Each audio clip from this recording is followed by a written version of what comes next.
ભારતીય કોસ્ટગાર્ડ અને ગુજરાત એટીએસે સંયુક્ત ઓપરેશન પાર પાડીને કચ્છના મધદરિયેથી 1150 કરોડ રૂપિયાનું જંગી ડ્રગ્સ પકડી પાડ્યું છે। ગુજરાત એટીએસને મળેલી બાતમીના આધારે 25 અને 26 મેની મધ્યરાત્રિએ દરિયામાં એક મોટું ઓપરેશન હાથ ધરવામાં આવ્યું હતું। મુન્દ્રા દરિયાકાંઠાથી લગભગ 5 નોટિકલ માઇલ દૂર આવેલા MV યુરોપ નામના કન્ટેનર જહાજ પર એજન્સીઓએ શંકાસ્પદ હિલચાલ જોઈ હતી। તસ્કરોએ એજન્સીઓને જોઈને ડ્રગ્સના થેલા સમુદ્રમાં ફેંકી દીધા હતા, પરંતુ કોસ્ટગાર્ડની ટીમે ત્વરિત કાર્યવાહી કરીને 118 કિલો કોકેન જપ્ત કર્યું છે। આ કોકેન બ્રાઝિલથી ગુજરાતના દરિયાઈ માર્ગથી દિલ્હી ડિલિવરી કરવાનું કાવતરું હતું। આ ઘટનામાં કુલ 4 લોકોને રાઉન્ડ અપ કરવામાં આવ્યા છે। જહાજ પરથી અટકાયત કરાયેલ 2 આરોપી તાન્ઝાનિયાના છે, જ્યારે દિલ્હીથી પકડાયેલ 2 આરોપી પૈકી એક નાઇજીરિયાના અને એક યુગાન્ડાનો વતની છે। ગુજરાતના એટીએસના અધિકારી, વરિષ્ઠ અધિકારીઓ, ઇન્ડિયન કોસ્ટગાર્ડના અધિકારીઓ એને સંયુક્ત ઓપરેશનથી ટીમને બાતમીને આધારે જે સૂચના મળેલી છે કે એક બોટ બ્રાઝિલથી થઈને લેટિન અમેરિકાથી થઈ, મેક્સિકો થઈ, US થઈ અને છેલ્લે કરાચી થઈને મુન્દ્રા તરફ આઉટર એન્કરેજમાં ઊભા રહેવાની છે અને એમાં એક કોકેનનો મોટો જથ્થો આવવાનો છે।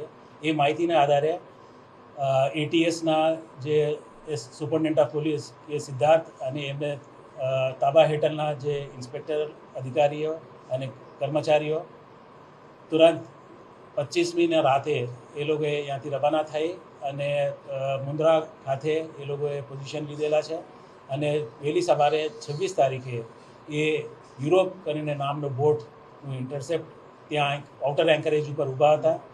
એમને આઈડેન્ટિફાઈ કરી અને એમાં જઈ એને તપાસ કરવામાં આવેલું છે। જે 2 સંદિગ્ધ ઇસમો છે, જેમનું નામ નિગિન્ટે નસરો જુમાને તથા જુમા નસીર ઉમર, એ 2 વ્યક્તિઓ જે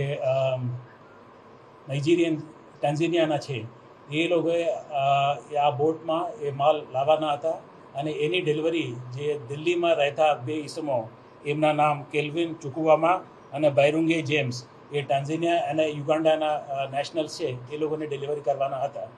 એ હકીકત એટીએસ અને કોસ્ટગાર્ડને મળેલી હતી અને એ અનુસંધાને એ લોકોએ બોટ યુરોપ નામની બોટને સર્ચ કરી અને એમાં જે છુપાવવામાં આવેલો જે ડ્રગ્સનો જે થેલીઓ છે, જે 6 જેટલા થેલી, એમને શોધખોળ કરવામાં આવેલું છે। એમાં સફળતાપૂર્વક એ લોકોએ 5 થેલીઓને પકડવામાં આવેલું છે, જે પાણીમાં નાખેલા હતા। એને ત્યાં સર્ચ કરી એ લોકોએ બહાર કાઢેલી અને એક થેલો મળી આવેલ નથી।